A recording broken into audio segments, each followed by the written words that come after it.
Alors, le monde, sans feutre, sans épreuve ni bombe, a de l'or.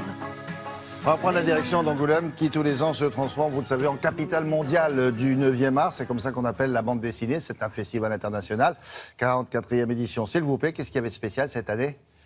Cette année, ce qui était spécial, c'est que c'était une réussite absolue. C'est-à-dire que tout le monde, selon toutes sources confondues, les années avant, des organisateurs, des auteurs. Oui, l'année précédente, il y a eu un peu de chahut, voilà, notamment on reprochait au festival de ne pas avoir de dessinatrice dans le palmarès, par exemple. Oui, je me souviens. Donc il y a eu quand même quelques remous. Là, cette année, tout le monde était absolument ravi. Je vous dis, auteurs, dessinateurs, dessinatrices, festivaliers, tout le monde, en plus, il faisait beau, donc tout le monde était ravi. C'est un festival, vous savez, de passionnés des deux côtés de la table, et des dessinateurs et des festivaliers qui viennent à la rencontre de ces auteurs, vous savez, de l'ombre, qui ne s'expriment et qui n'expriment leur imagination que dans le silence des petites bulles comme ça. Alors nous avons rencontré un heureux directeur artistique du festival et une très heureuse présidente du jury, Posy Simmons, qui elle-même évidemment est une auteure de bande dessinée formidable. Regardez.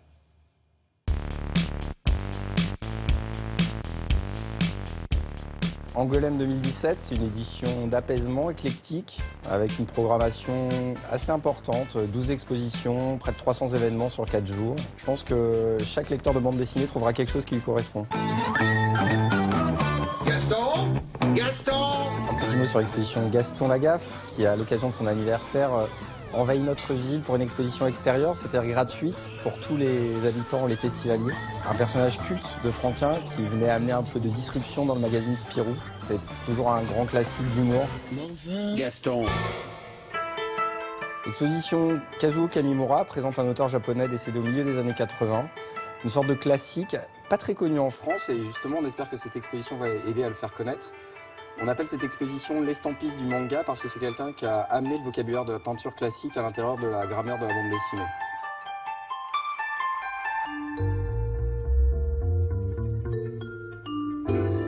Sinon, il y a évidemment l'exposition Will Eisner, qui est très importante, qui présente une centaine d'originaux qui datent de l'après-guerre. C'est un personnage fondateur de la bande dessinée américaine et fondateur de ce qu'on appelle le roman graphique, cette forme un peu plus littéraire de bande dessinée.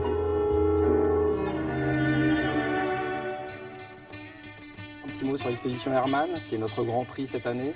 Un artiste qui a émergé au milieu des années 60 avec une nouvelle forme de bande dessinée plus populaire, plus moderne, et qui est un monstre de bande dessinée qui n'a cessé de renouveler son dessin tout au long de sa carrière.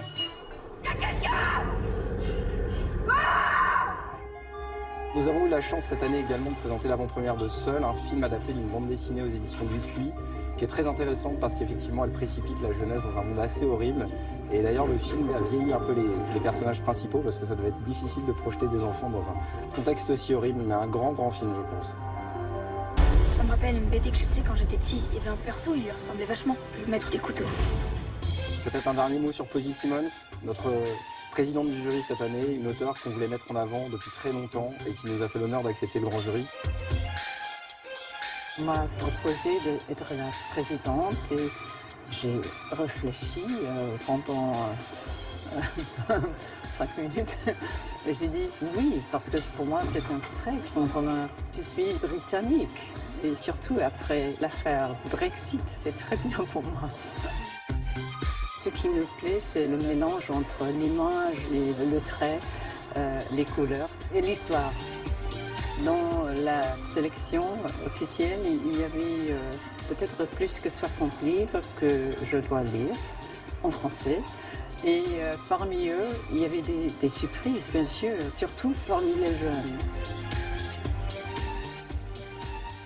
Cet auteur-là, c'est une star. Hein. C'est une star. Ici, on ne le sait pas, franchement. Ah, c'est Posy Simmons, elle est très très connue. Ah, elle a fait notamment le Tamaradrou, Ah, oui. donc on a vu d'ailleurs son livre dans on le en a fait un reportage. film, très on beau. en a fait un très beau film. Ouais. Et je voulais juste dire que le Fauve d'Or a été remis pour l'album Paysage après bataille d'Éric Lambé et Philippe de Pierrepont. Et j'ai fini, figurez-vous. Merci beaucoup.